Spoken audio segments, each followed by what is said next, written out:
सर्वेभ्यः नमो नमः। छात्राः, अद्य वयं सप्तमीकक्षायाः तृतीयः पाठः पठिष्यामः। पाठस्य नाम अस्ति उपकारकाः वृक्षाः, अर्थात् उपकारक वृक्ष। तो बच्चों, आप जानते ही होंगे कि पेड़ पौधों से हमें बहुत सारी वस्तुएं प्राप्त होती हैं, जैसे लकड़ियाँ, भोजन और वस्त्र। इस तरह ऑक्सीजन, अनेक वस्तुएं हमें पेड़ों से प्राप्त होती हैं और ये हमारे वातावरण के लिए अत्यंत आवश्यक है। इसके लिए हमें पेड़ों को अधिक से अधिक लगाना चाहिए।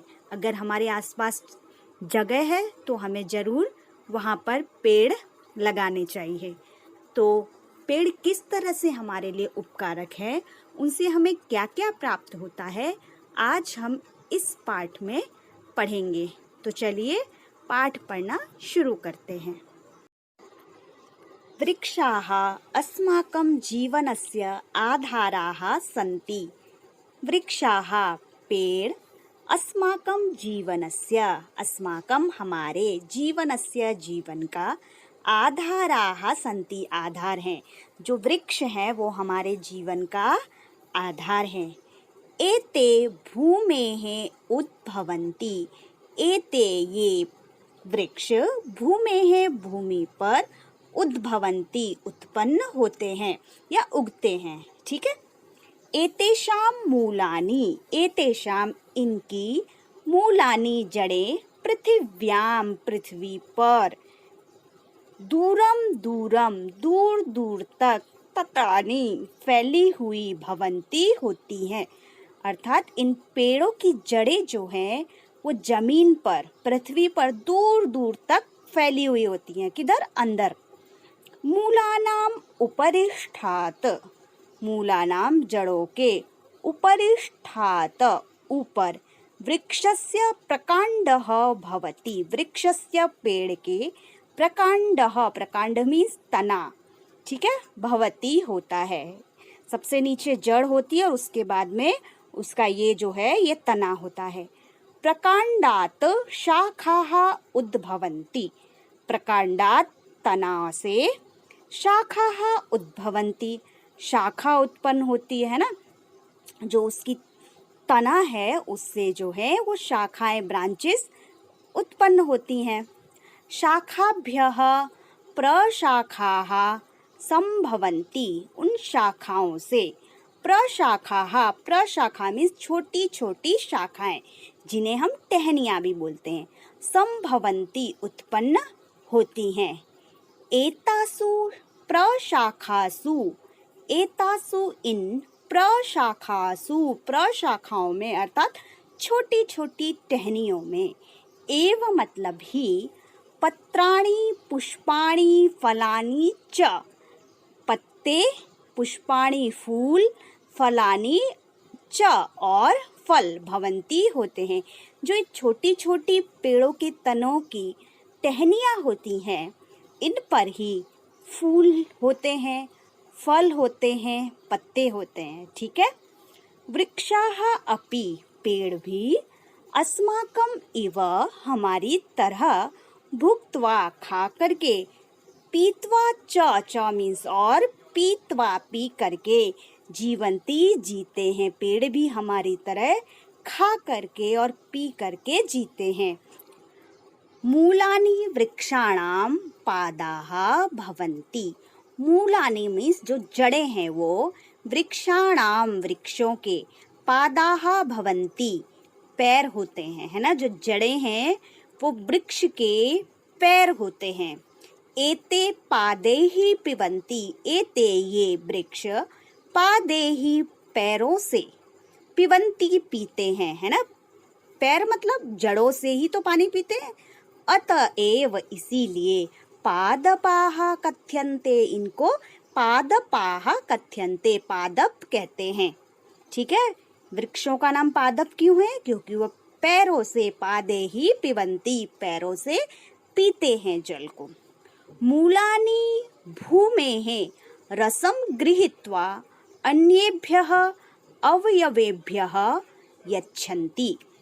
मूलानि जो जड़ें हैं वो भूमेः पृथ्वी से, रसम गृहीत्वा रस को ले करके, जो भी आवश्यक रस है उनको ले करके, गृहीत्वा ले करके, अन्येभ्यः अवयवेभ्यः, अन्येभ्यः दूसरे, अवयवेभ्यः दूसरे जो पेड़ के पार्ट्स हैं, अवयव हैं, उनको यच्छन्ति देते हैं।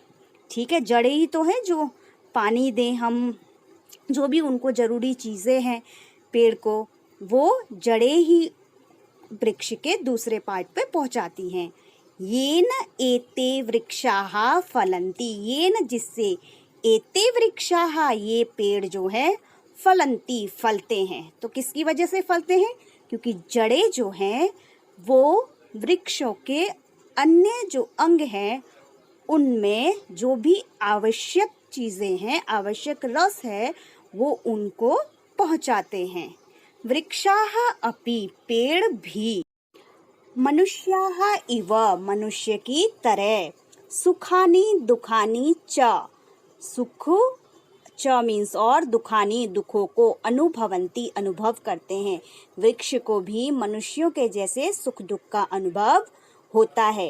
एतेषु अपि प्राणाः भवन्ति, एतेषु इन सब में भी, प्राणाः भवन्ति प्राण होते हैं ना, अतएव एते प्राणिनः इव जायन्ते वर्धन्ते म्रियन्ते च, अतएव इसीलिए, एते ये, प्राणिनः इव अन्य प्राणियों की तरह, प्राणी किसे कहते हैं? जिनमें प्राण हो, जीवन हो जिनमें, तो ये प्राणियों की तरह क्या होते हैं? जायन्ते उत्पन्न होते हैं, वर्धन्ते बढ़ते हैं, है ना, और म्रियन्ते च और मर जाते हैं। पेड़ भी क्या होते हैं? पेड़ भी उत्पन्न होते हैं, बढ़ते हैं और अंत में मरते हैं।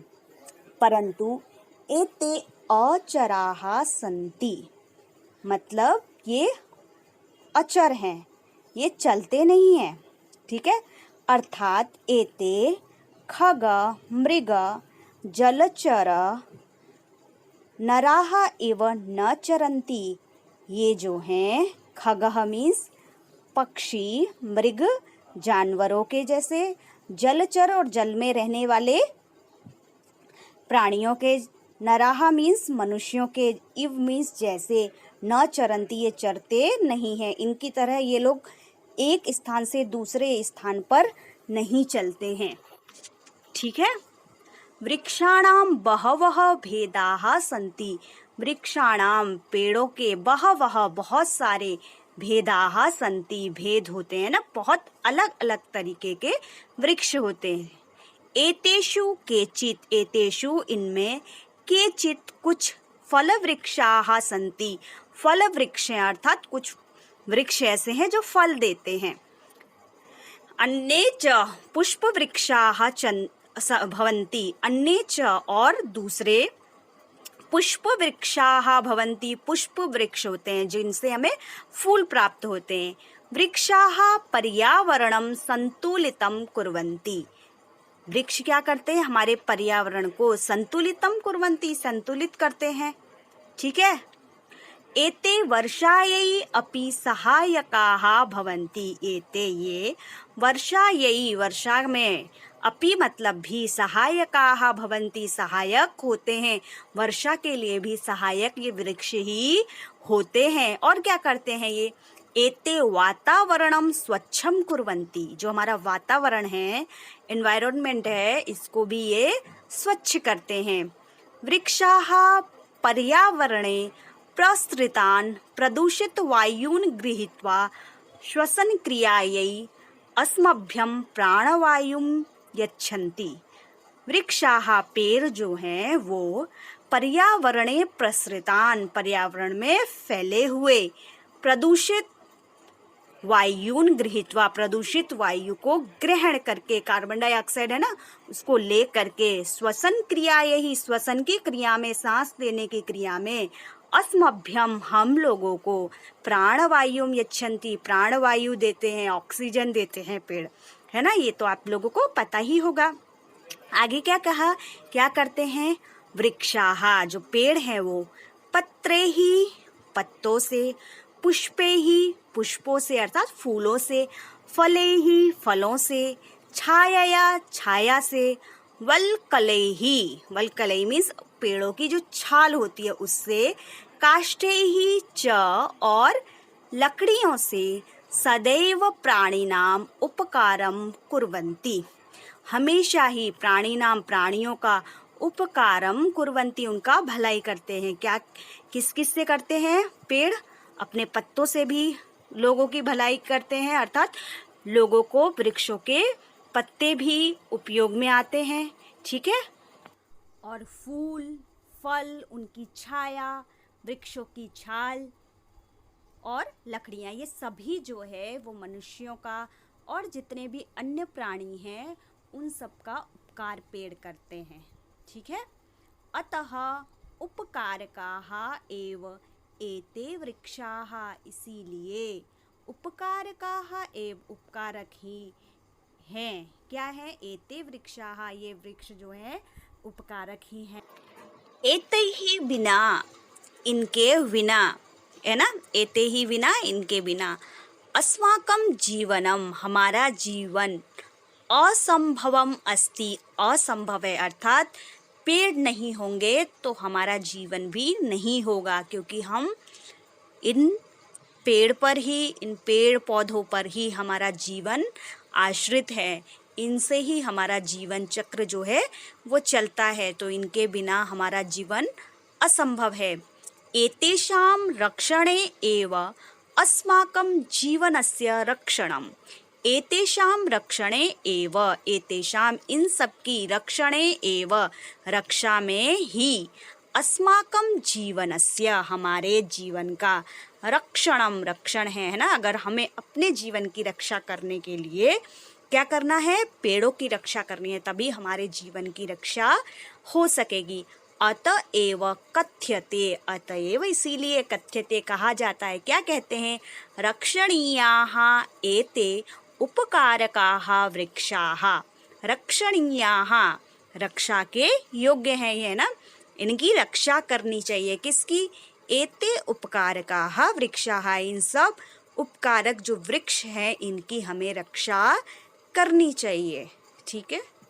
अब हम कुछ व्याकरण अंशों को देख लेते हैं। वृक्षा अकारांत पुल्लिंग शब्द है, यह यहाँ पर बहुवचन का प्रयोग किया गया है, प्रथमा विभक्ति बहुवचन है। अस्माकम अस्मत् शब्द है, षष्ठी विभक्ति और यहाँ पर बहुवचन का प्रयोग किया गया है। संति में अस धातु है और लट लकार प्रथम पुरुष और यहाँ पर बहुवचन है।